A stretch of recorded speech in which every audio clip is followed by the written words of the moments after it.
प्यारे साथियों नमस्कार। स्वागत है आप सभी को हमारे इस यूट्यूब चैनल संध्या साइंस क्लासेस पर। कैसे हैं आप लोग? मैं उम्मीद करता हूं आप सभी मस्त और स्वस्थ होंगे और अपने पढ़ाई पर ध्यान दे रहे होंगे। ठीक है, तो आज की इस वीडियो में हम लोग बिहार इंटर परीक्षा 2025 एग्जाम के लिए क्लास 12 का केमिस्ट्री, ठीक है, केमिस्ट्री का चैप्टर नंबर 1, जिस चैप्टर का नाम है ठोस अवस्था यानी कि सॉलिड स्टेट के बारे में हम लोग को पढ़ना है मेरे भाई बहनों। ठीक है, तो इस चैप्टर के बारे में एक दो लेक्चर आप लोग डाल दिए थे मेरे भाई बहनों। ठीक है, उसके बाद फिर इसका ऑब्जेक्टिव कंप्लीट करवाए हैं, फिर इसका सब्जेक्टिव में लघु उत्तरीय प्रश्न करवाए हैं। ठीक है, और लास्ट में बच गया था मेरे भाई बहनों 5 नंबर वाला प्रश्न जो कि दीर्घ उत्तरीय प्रश्न। ठीक है, तो आज की इस वीडियो में आप लोग को ठोस अवस्था से जितने भी 5 नंबर वाले प्रश्न पूछे जाते हैं वो आप लोग को हम बता दे रहे हैं। ठीक है, आपके 2025 एग्जाम में पूछे जाने की संभावना है, तो आप लोग 100% याद कर लीजिएगा 2025 एग्जाम के लिए। ठीक है, पहले समझ लीजिए कितना नंबर में पूछा जाता है मेरे भाई लोग। तो दीर्घ उत्तरीय प्रश्न है जो कि 5 नंबर में पूछा जाता है। कितना नंबर में? तो 5 नंबर में। ठीक है, तो चलिए सही प्रश्न को देखते हैं। तो पहला नंबर प्रश्न क्या कह रहा है, ध्यान दीजिएगा। पहला नंबर प्रश्न है क्रिस्टलीय एवं अक्रिस्टलीय ठोस से आप क्या समझते हैं? क्रिस्टलीय एवं अक्रिस्टलीय ठोस से आप क्या समझते हैं? गुणों के आधार पर उनमें विभेद करें। ठीक है, गुणों के आधार पर उनमें क्या करें? विभेद करें। ठीक है, इसका उत्तर हो जाए, एक साइड लिख देना है गुण और एक साइड लिख देना है क्रिस्टलीय ठोस और एक साइड अक्रिस्टलीय ठोस लिख देना है। ठीक है, 3 को कहा मेरे भाई बहन लोग। ठीक है, तो तीनों लिख दिए। गुण पूछा तो गुण भी लिख दिए, क्रिस्टलीय ठोस और अक्रिस्टलीय ठोस। ठीक है, अब इन तीनों के बारे में बता देना है। ठीक है, इतना बताइएगा तो आपको 5 नंबर पाके आपको एग्जाम में मिल जाएगा। ठीक है, तो यहाँ पे आप लोग 100% ध्यान से देखिए और समझिए। पहला इसका गुण मेरे भाई वालों आकृति। ठीक है, गुण में क्या हो जाएगा? आकृति। ठीक है, क्रिस्टलीय ठोस का क्या हो जाएगा? इसकी निश्चित आकृति होती है। इसकी आकृति क्या होती है? निश्चित। और क्रिस्टलीय की निश्चित होगी, हो गया। ठीक है, तो अक्रिस्टलीय की जाहिर सी बात है कि इसका अनिश्चित हो जाएगा। तो इसकी कोई निश्चित आकृति नहीं होती, यानी कि निश्चित आकृति इसका कुछ भी नहीं है। लेकिन क्रिस्टलीय ठोस का आकृति कैसा है?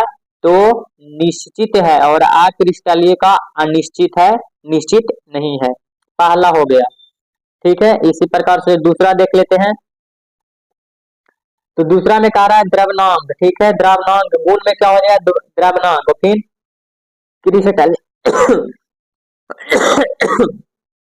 द्रव्यनांग हो जाएगा गुण में, फिर हो जाएगा क्रिस्टलीय ठोस में। तो इनके द्रव्यनांग तीक्ष्ण होते हैं और अक्रिस्टलीय में हो जाएगा तो इनके द्रव्यनांग तीक्ष्ण नहीं होते हैं।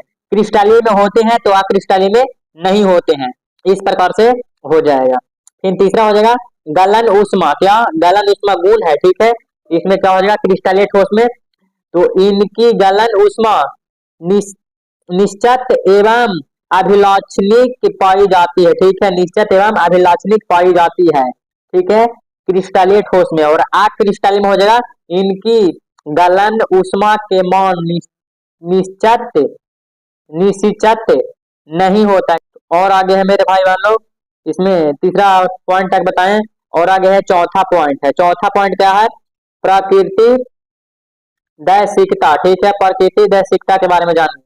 इसका ए वास्तविक ठोस है। ठीक है, क्रिस्टलीय ठोस वास्तविक ठोस आप लोग के पहले ही बताए हैं। ये 20 में दैशिक पर प्रकृति के होते हैं। ठीक है, और अक्रिस्टलीय इन्हें अभिलाषी ठोस या अतिशीतित द्रव कहा जाता है। क्या कहा जाता है? तो अतिशीतित द्रव कहा जाता है। समदैशिक प्रकृति वाले होते हैं। ठीक है, 5 नंबर में है तो 5 पॉइंट में उत्तर देना होगा। कितने पॉइंट में? तो 5 पॉइंट में। देखिए 5वां यहाँ है मेरे भाई बहन। अव्ययी कणों की व्यवस्था का क्रम। अव्ययी कणों का व्यवस्था का क्रम एक गुण हो गया। ठीक है, और इसका क्रिस्टलीय ठोस में क्या हो जाए? तो ये दीर्घ प्रासी व्यवस्था वाले हैं। ठीक है, क्या होते हैं?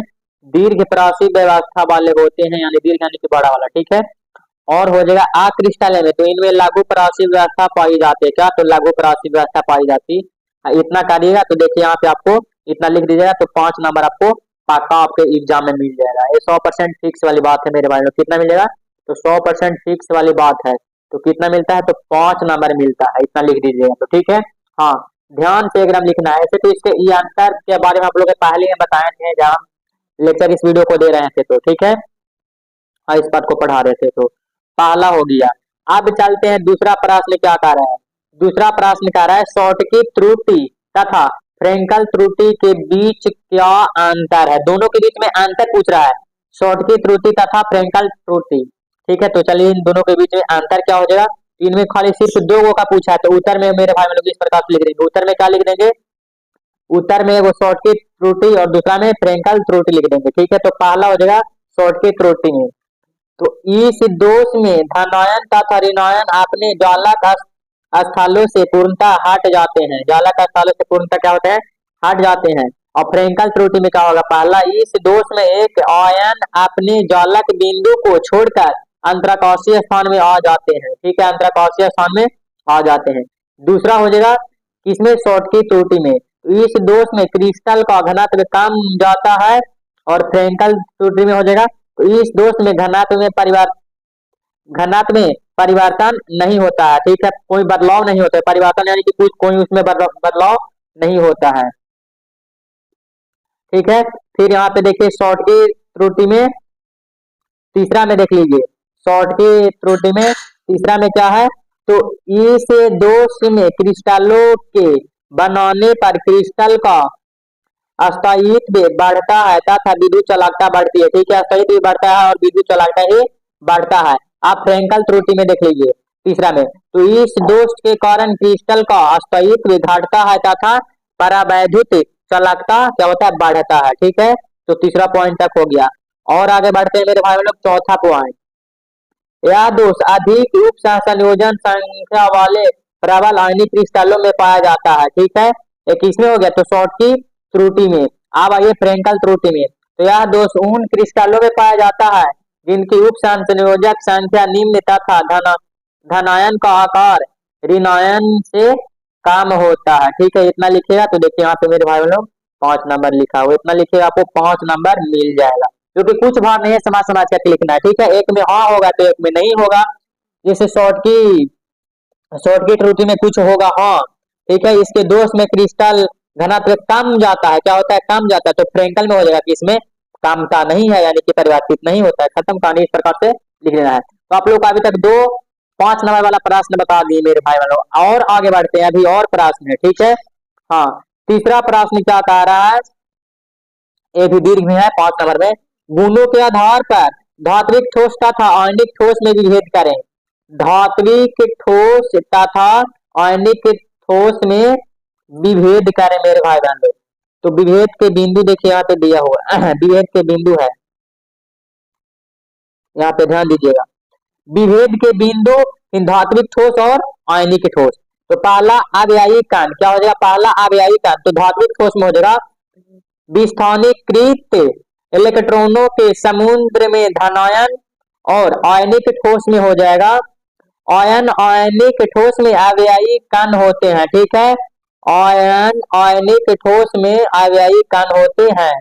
दूसरा हो जाएगा वैद्युत चालकता, विभेद बिंदु क्या हो जाएगा, तो वैद्युत चालकता। तो धात्विक ठोस में क्या हो जाएगा, तो ठोस अवस्था एवं गलित अवस्था में सुचालक हो जाएगा, ठीक है। आयनिक ठोस में ठोस अवस्था में विद्युत रोधी, परंतु गलित अवस्था और जलीय विलयन में सुचालक हो जाएगा, क्या हो जाएगा, तो सुचालक हो जाएगा। और आगे देखिए मेरे भाई लोग तीसरा पॉइंट में क्या हो जाएगा, विभेद बिंदु में तीसरा पॉइंट में हो जाएगा अघात वर्धनीयता एवं तन्यता, ठीक है, तन्यता यानी कि फैलना, ठीक है। तो क्या हो जाएगा, धात्विक ठोस में कठोर परंतु अघात वर्धय और तन्य होता है, ठीक है। और इसमें आयनिक ठोस में क्या हो जाएगा, तो कठोर परंतु भंगुर होता है, कठोर भी होता है और भंगुर भी होता है, ठीक है। चौथा में हो जाएगा मेरे भाई लोग विभेद के बिंदु में गलनांक और क्वथनांक। तो इसमें क्या हो जाएगा, तो इसमें धात्विक ठोस में क्या होगा, साधारण उच्च होता है, साधारण आयनिक ठोस में क्या हो जाएगा, तो ये उच्च होता है। पांचवा जो कि लास्ट है 5 नंबर में, तो 5 पॉइंट में लिखेगा बंधन आकर्षण बल, ये क्या हो गया, तो विभेद के बिंदु हो गया। और इसमें हो गया धात्विक ठोस में धात्विक अबंध हो जाएगा, और हो जाएगा मेरे भाई आयनिक ठोस में तो कुलामी अथवा स्थिर वैद्युत हो जाएगा, ठीक है। इतना भी करेगा तो आपको कितना नंबर मिलेगा, 5 नंबर हो जाएगा, क्योंकि यहाँ पे हम 5 पॉइंट में दी, 5 नंबर में हो गया। कितना लिखे आपको 100% 5 नंबर मिल जाएगा मेरे भाई। ठीक है, तो आप लोग को अभी तक 3 प्रश्न बताएं। तो अगला है जो कि लास्ट प्रश्न मेरे भाई लोग, चौथा चौथा जो कि आप लोग का लास्ट प्रश्न जो कि बहुत ही इंपॉर्टेंट है। तो ध्यान दीजिएगा, चौथा प्रश्न क्या कह रहा है, गैलियम से आप मिश्रित करने पर जर्मोनियम जर्मोनियम ठीक है, क्रिस्टल की चालकता क्यों बढ़ जाती है, व्याख्या कार्य। ठीक है, प्रश्न को पहले समझिए। गैलियम से आप मिश्रित करने पर जर्मोनियम क्रिस्टल की चालकता क्यों बढ़ जाती है, व्याख्या करें। ठीक है, तो इसका उत्तर देख लीजिए, ध्यान दीजिएगा उत्तर क्या कहा जा रहा है। ये चौथा और लास्ट प्रश्न है, गैलियम से जर्मोनियम को आप मिश्रित करने पर जर्मोनियम जालक के कुछ स्थान गैलियम के द्वारा अधिग्रहित हो जाते हैं। क्या होते हैं, अधिग्रहित हो जाते हैं। गैलियम के पास केवल 3 संयोजक इलेक्ट्रॉन होते हैं। कितने होते हैं गैलियम के पास, तो 3 संयोजक इलेक्ट्रॉन होते हैं। इसीलिए जर्मोनियम के पास वाला चौथी संयोजकता असंतुष्ट रहती है। क्या असंतुष्ट रहती है, यह स्थान रिक्त रहता है, यानी कि खाली रहता है। वह स्थान जहां चौथा इलेक्ट्रॉन नहीं होता, इलेक्ट्रॉन रिक्त या इलेक्ट्रॉन छिद्र कहलाता है। ठीक है, इलेक्ट्रॉन रिक्त या इलेक्ट्रॉन छिद्र कहलाता है। ठीक है, इसके आगे है, निकटवर्ती परमाणु से इलेक्ट्रॉन आकर इलेक्ट्रॉन छिद्र को भर सकता है। क्या कर सकता है, उसे भर सकता है, परंतु ऐसा करने पर वह अपने मूल स्थान पर इलेक्ट्रॉन छिद्र छोड़ जाता है। ठीक है, विद्युत क्षेत्र के प्रभाव में इलेक्ट्रॉन छिद्रों से धनावेशित प्लेट की ओर चलते हैं। ठीक है, और चालकता में वृद्धि करते हैं, परंतु ऐसा प्रतीत होगा जैसे इलेक्ट्रॉन छिद्र धनावेशित है और ऋणावेशित प्लेट की ओर चल रहे हैं। क्या है, तो चल रहे हैं। ठीक है, तो आप लोग देखिए यहाँ पे लिखा हुआ है 5 नंबर मेरे भाई लोग, 5 नंबर इतना लिखे तो हो जाएगा। तो आप लोग का ठोस अवस्था से मेरे भाई बहन लोग 4 गो दीर्घ उत्तरीय प्रश्न बताए हैं। कितने प्रश्न बताए हैं, 4 गो दीर्घ उत्तरीय प्रश्न बताए हैं, जो कि 5 नंबर वाला रहता है। ठीक है, आपको 100% मेरे भाई लोग आपको एग्जाम में पूछे जाने की संभावना है।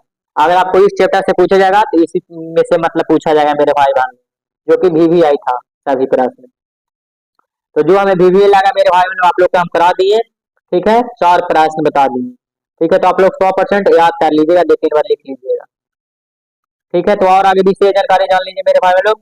हमारे द्वारा विशेष सुविधा क्या क्या मिलता है, लाइव क्लास मिल रहा है, वीडियो मिल रहा है, ऑनलाइन टेस्ट और PDF मिलता है। लाइव क्लासेस का टाइम टेबल क्या है, तो पहला 9 बजे, दूसरा 8 बजे नाइट में। ठीक है, मॉर्निंग में 9 बजे और 8 बजे नाइट में। तो इस टाइम टेबल पर आप सभी लोग मेरे भाई लोग हमारे साथ टाइम टू टाइम जरूर जुड़िएगा 2025 एग्जाम की तैयारी के लिए। ठीक है, और आगे बता रहे हैं PDF के लिए मेरे भाई बहन लोग, तो जिन भाई बहनों को PDF लेना है बिल्कुल फ्री, तो हमारे WhatsApp ग्रुप और टेलीग्राम ग्रुप में जुड़ जाइए, जिसका लिंक वीडियो का डिस्क्रिप्शन में दे दिया गया है। अगर आप गर्ल्स हैं तो 74 88 40 63 49 इस नंबर पे मैसेज करिए, आपको गर्ल्स ग्रुप में ऐड कर दिया जाएगा। ठीक है मेरे भाई बहनों, तो हमारे चैनल पर ऑल सब्जेक्ट के साथ आप सभी भाई बहनों को तैयारी करवाई जा रही है। तो हमारे चैनल से आप सभी लोग जरूर जुड़िएगा। चैनल पे नए हैं तो सब्सक्राइब कर लीजिएगा, वीडियो पसंद आई होगी तो लाइक, और हमारे चैनल पे नए होंगे तो सब्सक्राइब। तो आज की इस वीडियो में इतना ही, तब तक के लिए धन्यवाद, नमस्कार।